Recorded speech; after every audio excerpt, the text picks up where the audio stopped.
A question I get a lot on my channel is what medications worked best for you and which ones should I try out? And I'm just here thinking I'm gonna give you an answer that you really don't want to hear, and that's that each medication works differently for each person, and I can't really suggest one way or another. But I always end up just telling them what I've taken before, what worked for me, and the side effects that I've had from different medications. But I think the general question that we're trying to answer is why aren't all these different types of medications working for me? And what is going wrong? Like, how can I fix this? And I think the biggest answer that I can provide is that also something you might not want to hear, but it's that medications don't do everything for you. It's not just an easy fix like, I'm going to take this pill and my bipolar will be gone. That's just not how it works. And I think that over the course of the last 10, 12 years, I've learned that medications definitely take you a little bit of the way there, and it definitely helps to the extent that you're able to manage everything better on your own. But that is not to say that you yourself as a person don't have to put work in. Like, you do. You do have to put a lot of work in. I spend so much time and energy trying to keep my sleep schedule on, like, keep a strict sleep schedule, I feel like.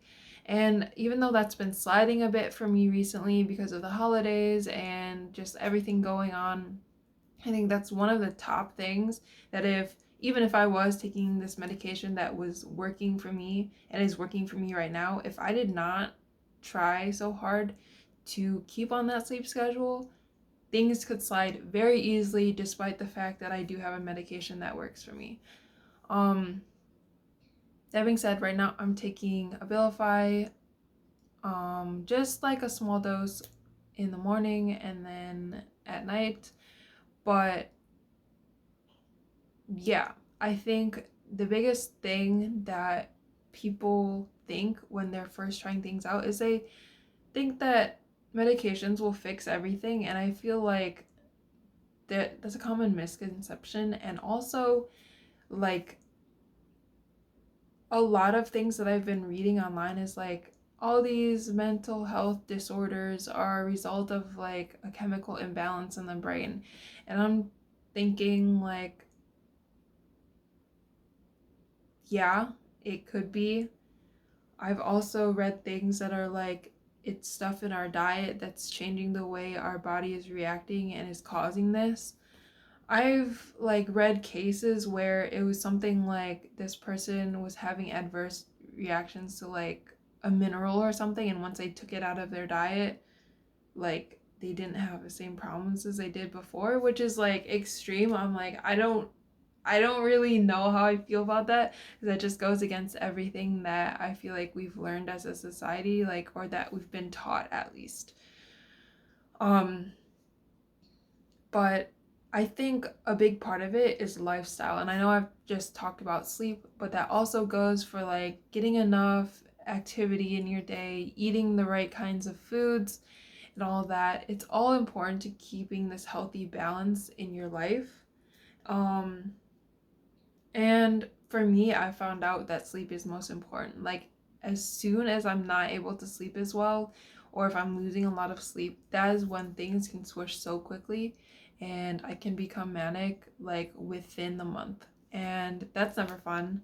It's never fun for anyone around me. And I think it's important for everybody like that's going through this, whether you're a parent, a friend, like a family member, or whether you're going through this yourself, that you need to be like on top of a bunch of different things in your life.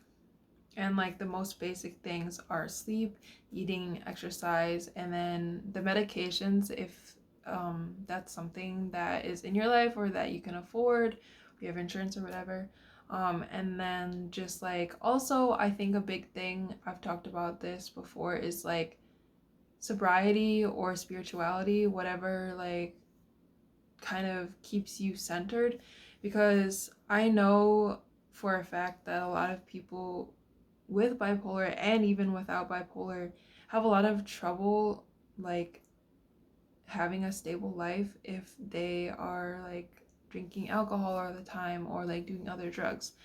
So um there's all of that. I feel like a lot of people try to self-medicate and be like, I feel a lot better after like I smoke weed or like after I drink, and it's just not a healthy coping mechanism, and self-medicating is not great because it can easily spin out of control. And I think that when you actually see a psychiatrist, yeah, it's like really expensive, and a lot of times just like it almost feels like, at least for me, I've definitely had the thought before that I'm like, why am I continuing to see my psychiatrist every like 2 weeks, 3 weeks, if like things seem to be working and there's this one slip up because of something I did, like losing sleep, and then he decides that it's the medication at fault and then switches the medication, which makes me like even more unstable for a while before we figure out a different thing. And so I think I'd rather like leave it up to me, this medication has been working really well for a long period of time, and I would rather stay on this and work on what I'm doing in my own life, like the sleep habits, eating habits, exercising habits, that all work on all of that and just help myself towards stability with the help of medications. So I think what I'm getting to here is you have to do a lot of work yourself. You can't rely on the medication to take you from 0 to 100. It might take you to maybe like 40. And you got to really put in the work to get yourself the rest of the way.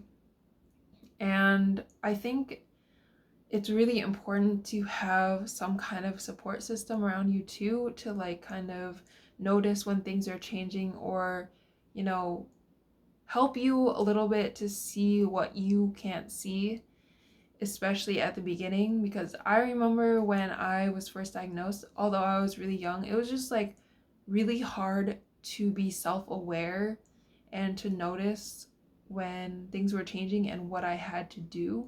Sometimes it's helpful to have the reminder of somebody else that's close to you. Of course, not everyone has that luxury, so some people out there might have to like figure out ways to do this on their own. But even if you can have like that one person, it makes a big difference, I think, if they're really attentive to your needs.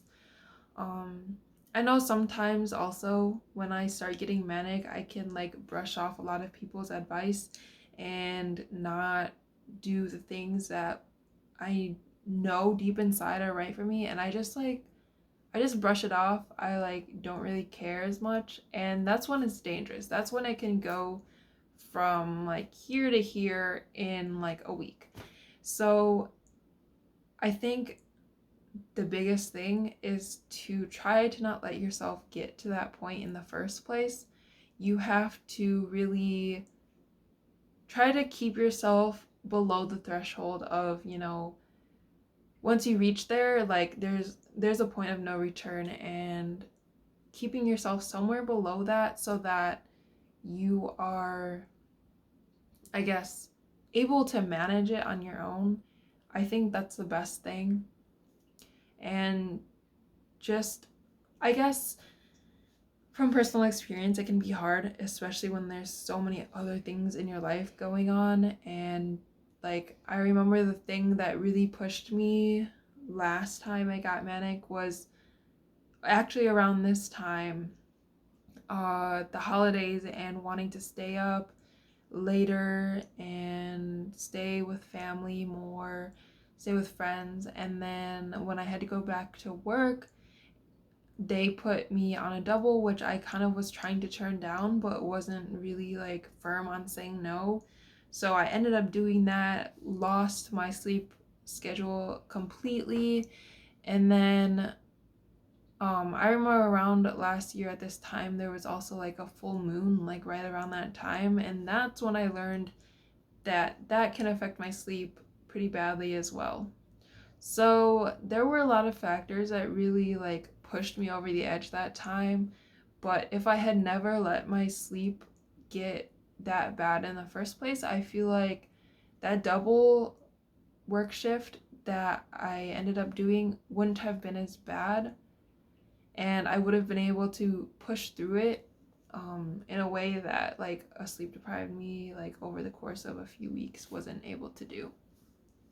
So, lesson learned, I gotta really be better about my sleep, which unfortunately I've also kind of been more lax with recently because it's the holidays and I'm not in school anymore. But I am looking for jobs, so hopefully once I land a job, I can have a more consistent sleep schedule and then everything will be back into place.